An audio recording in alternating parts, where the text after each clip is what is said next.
Hello, I want to welcome you back to the podcast, How to Play the Game of College. Y'all, we are in season 3, part 2, and we've been having some great guests on a weekly basis. And today I'm bringing an even greater guest. I'm putting a challenge on, man, Mr. Aaron Dixon. How you doing today, Mr. Dixon? Boss man, good, good. I appreciate you having me. How you? Yes. Thank you for being on here today, man. And we're going to go ahead and dive right into it. I feel like we got so much to talk about. I see that you're representing Alabama A&M HBCU. If you Mhm. can, man, give us a little bit walk down memory lane.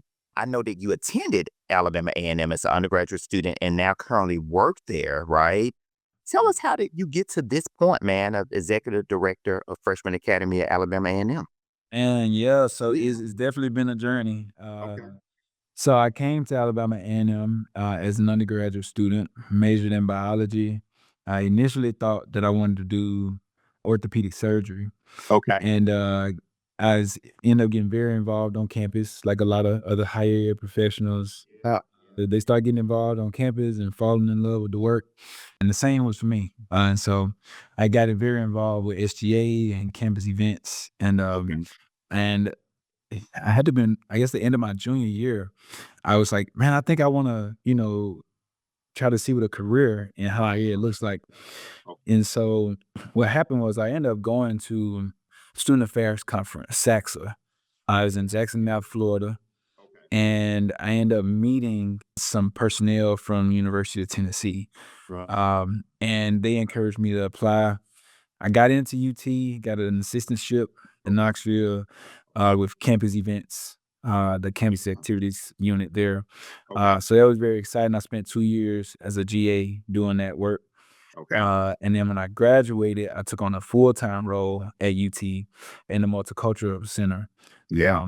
And it was still a lot of campus programming, but I was getting to work with our multicultural students, and then added on some diversity education Okay. along with that. And so that was very rewarding. And I had the opportunity for another role while I was at UT Yeah. to work with a unit called the Success Academy.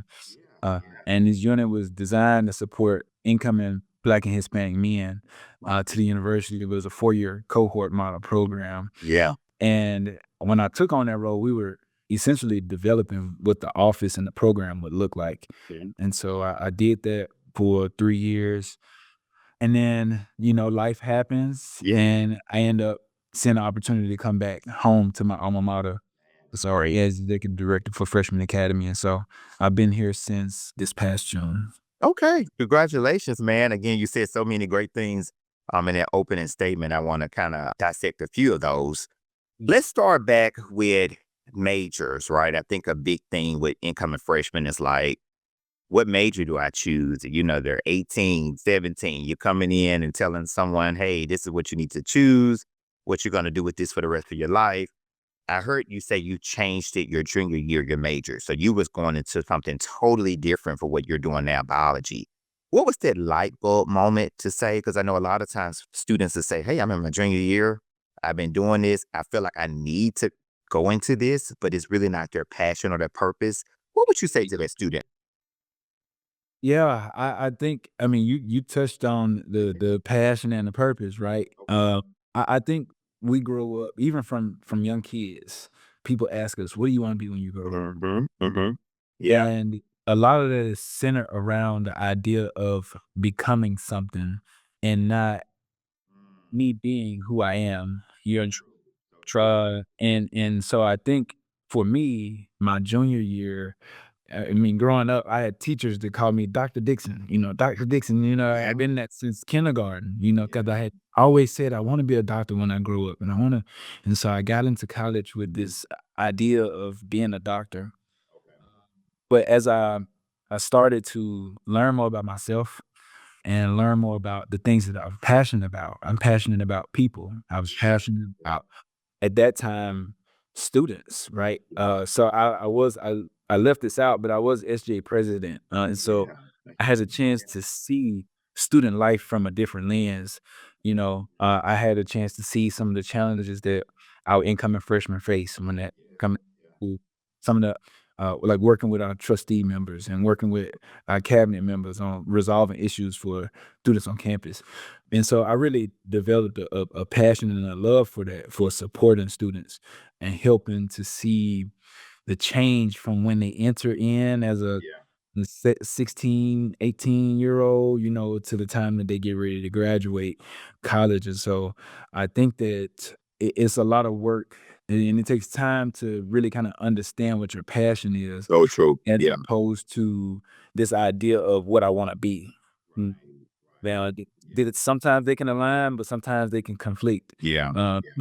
very often too. And so So true. it So was true. challenging, and it's also challenging to communicate that to the people that are expecting to become le- your parents. Like, well, I sent you to school to become a doctor, but now you're gonna tell me that you're gonna work in higher ed and make a third of the salary, Exactly. Yeah, and so, Yeah. it is a challenge, but I think, you find fulfillment and happiness when you live through your passion. So true. And it's nothing like it, man. It's nothing like it, right? Finding your purpose and passion. And I like how you said, sometimes that's not figured out in 4 years, right? Mhm. Sometimes it's getting a degree and then you kind of continue the journey and then maybe a master's and you kind of continue the journey and you're like, I started to like this. I go to the left a little bit, go to the right. It kind of all falls in place, right, man? And so just glad you took that jump. Yes. Continue. Yeah, Yes. yeah, I mean, I think the experience too, like you said, that I initially, had my mindset on wanting to go into campus activities. We go to plan homecomings, and I wanted to work with student orgs. Yeah. And not that I don't still enjoy those parts of the university, but now I've been exposed to the student success work. And I think that I've developed a much higher passion for how really understanding how the holistic student and not, the events part of it. So true. And so, I mean, even after you graduate, right, you're still kind of figuring out, is it, yeah, I want to do. Trust me, I know. Trust me, I know. Yes, yes, yes. Definitely thank you for sharing that information, man. I think so many students need to hear that you don't have to. And I think sometimes they feel like shame for, like you said, they get into college, they're embarrassed, like I don't know my major. And that's okay. I think being at college is a big part of that. Like you said, getting involved, getting engaged, meeting folks. And a lot of times if we don't know things exist, we don't even know we could major in them. We And don't know. so definitely just, keep moving forward, be open, be flexible, and just be ready for change because it definitely can occur like in your situation, man. So appreciate you sharing that. Mr. Dixon, you're doing so many amazing things. I got a chance to come down in person and work with you in your office, Freshman Academy, man, and you're doing some really great things. I know you talked about working with the freshman students, right? Which is a big part of your role. So many of our students get into college and they fall into so many different pitfalls. We're excited to get students in and we got on our t-shirts, right? But it's more important that when they get there, we want them to stay. And so if there's a freshman student who might be listening to this podcast, what are maybe two big pitfalls, common pitfalls, let me say, that you see students fall into? I'll tell you, number one, and this was a part of my story also, Yeah. is not wanting to ask for help.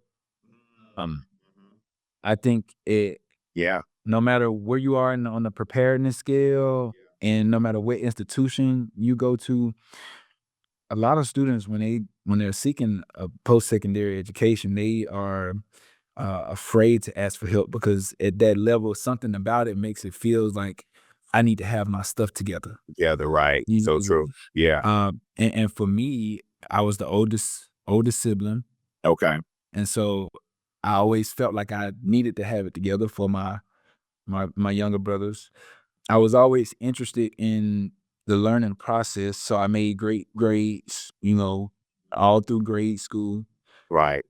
And I think sometimes on top of being a black male, having that sense of needing to be resilient and needing to know, like, I know what I'm doing, um, those things can hinder you a bit, right? Because the thing is that college is new. right? Nothing, well, I won't say nothing about college, but there's a big difference between college and high school, So true. Yes. right? Yes. Uh, there's much less accountability, in terms of parental control, Right. or oversight. Anyways, there is the expectation is a bit higher for you as an individual. However, there are a lot of people that are here to help you. So true. Campuses have put a lot of money into making sure that you have the resources and Uh, support that you need. I think for me, it was tutoring, right? yeah. Yeah. Same Like here. you grow up with this connotation of tutoring is like such a bad thing, you know? Uh, You got to put your hat down when you walk into the tutor and say, exactly, yeah. exactly. I don't want nobody to see me walk in there. No, I'm gonna go when they about to close, so I know everybody gone. Um, but I think the thing is the data would show that the students who are performing at a high level, They're going they to. consistently go to tutoring. So true. So true. They Yes. consistently seek those resources. Right. Um, and there is nothing, even if you don't necessarily need the help. This is someone who has taken the class that you're in, and this is someone who's passed the class that you're in, Right. and they know how to help guide you through this course. They're trained, and so there's nothing wrong with at least having someone look over your work, you know, before you submit it, right? Like you can just get feedback. And so I think the idea of asking for help, our unit, we also are responsible for, are partially responsible for the pantry on campus, right? Just who need basic needs, food insecurity. Even that, when students come by the pantry, you can tell that they'll be hesitant to communicating with the staff, man. And so you have to have staff that are trained to make students feel comfortable coming into the space. But what I would say, and I'll end on this, is that asking for help does require you to be vulnerable. And vulnerability can sometimes sound soft or not as strong, where it takes a strong person to say that I need this support, So you true. know? So true. Right. And so I had to learn that as a college student. And I see that often with our first year students that are coming into our institutions. So true. And if you could learn this skill early, man, because you're going to ask for help your entire life, man. Their You life. could learn it like your freshman year. And Mr. Dixon, I know you have the book, but guess what? The first chapter is called Ask for Help. In my book, play the game of college. Yes. And so I started off what you just said, like, hey, that's the big thing. Like a lot of times students, people want to help you, but if they don't know that you need the help, they're not psychics, right? Of course, they can kind of tell us maybe some nonverbal things, but just simply say, hey, I don't know. Folks really do want to help you, man. So I'm so glad you called that out. So glad you called that out. Yes. I guess as we go to our next question, man, I know we talk about college fit in the book, How to Play the Game of College, right? And if you pretty much get the right college fit, that's half the battle. And there's so many options for students, especially when we talk about first gen and students who've never been to college. It could be foreign. So you talking about HBCU, you talking about 2-year college, technical, transfer pathways, certificates, the list goes on and on, right? I thought you attended Alabama A&M HBCU as an undergraduate. How should a student go about choosing or even maybe the top 3 colleges? Like, what type of research should a student do to get the right college fit? Yeah, that's a good question. Yeah. I think you start with what's important to you, right? Like for some people, community is important, right? Like for me, community and heritage was important for me. I have a lot of family who are Alabama A&M alum, and so I grew up a bulldog, essentially. And but community was also important for me. I had friends that were leaving high school with me who also came to A&M, and so I knew that I would be going into college with already having a support system when I got there. Got you. For some students, it might be a particular major that they're seeking, right? We have some students that show interest in Alabama A&M, but we might not offer the major that they are wanting to, the career that they're looking for, that they need a certain degree. Right. And so what is the major the important thing for you? Or do you think that you can still gain the opportunity at the end of the tunnel without having that particular degree, right? Finances are a big thing for everyone, Huge. right? Yes. Yes. And we had this idea of, I want to go to that school, I want to go to that school. In reality, we need to figure out, like, what can I afford to pay for college, Oh, you know? yeah. I think that the landscape of the economy is different, right? It's not like, I mean, yeah, you have your Ivy League schools, but it's like, all right, this person has a degree, as opposed to now, oh, this person has a University of Arkansas, and this person has a Arkansas Pine Bluff degree. Okay. This person has a bachelor's degree in mechanical engineering, and they've shown that they can, do the work, right? And so I think we can't get as set up on the school per se, but can I afford to go to the University of Arkansas, or can I go afford to go to Arkansas Pine Bluff for half the cost, right? Right. Right. Or maybe that's Pine Bluff Community College, right? How do I weigh my benefit to cost, and now the So true. so I think that for me, and the college decision making process, and something that students should consider, is what is the highest priority for you? Got you. Is it the community? Is it the major? Is it a particular field that you're seeking? Is it the finances? Right. And that those can be starting points for you in determining what type of institution you would like to Got you. Got you. And I guess, as far as really great things you just mentioned, I guess for research, do you maybe suggest college tours? Do you suggest maybe talking to your admissions officer? Oh, Absolutely. Yeah, yeah, yeah, absolutely. I mean, seek all of your options, right? You make, like, exhaust all of your options. I would say talk to your high school guidance counselor. Would Yeah, yeah, go on as many tours as you can, because there may be some things that you can't find online, or some things that information you might not necessarily be able to get over the phone. But going on campus, right, and going on a campus tour would definitely kind of give you a little bit more information. You'll get to see some students on campus, depending on the time of year that you go, and really get in front of people to get a vibe and a feel for that campus and that institution. got you. And ask those questions. It's like Yep. we just said when you get there, ask for help, right? When you get on those campus tours, don't feel like you're about to pay for it. I always tell students when they get to do tennis shoes or going to get a car, they're gonna ask every type of question. And I've been on some recent tours with some high school students, and they like, anybody got any questions? They all just kind of like standing around. I'm like, it's the time to ask those questions. The number one should be, tell me about scholarships. How can I finance this my institution, this degree? Yeah, Mhm. yeah, Well, the thing is too, Dr. Boy, is that, and goes for the even in the job search, is those institutions are, reviewing your profile to see if they want you to become yeah, yeah. a student at your school, but you're also interviewing them to see if this is the place where you want to be. So like you said, like, this So is your important. time to ask the questions that you have, because you want to know if this is the place for you, and where you'll feel comfortable, where you'll feel comfortable. It's the key. So key. Man, thank you for sharing that information. Mr. Dixon, we are almost at the end, man. I feel like we need a part two. Yes, part two. Yeah, we definitely Uh, need part two. I guess as we close out, man, a question that came to mind. I know you mentioned just your journey, man, from being in college, being super involved, and one big thing, being, I guess, the founding director, right? I'm saying the right title for your UT Success Academy. Like, you were the first director, right? Working with men of color.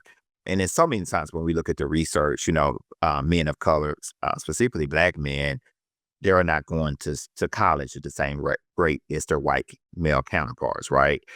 What would you say to the individual? Sometimes when I'm out there talking with high school students and they say college is a waste of time, I'm wasting money. We constantly bring up the value of college, right? If you're talking to the young Black male, just say, for example, in Memphis, Tennessee, Booker T. Washington, that's actually on that line and say, hey, I want to be a content creator, or I could just go up the street and work at Amazon and make $20 an hour. I'm good. What would you say to that male? Well, first I would validate them, right? You know, Yeah. I feel you, brother. I feel you.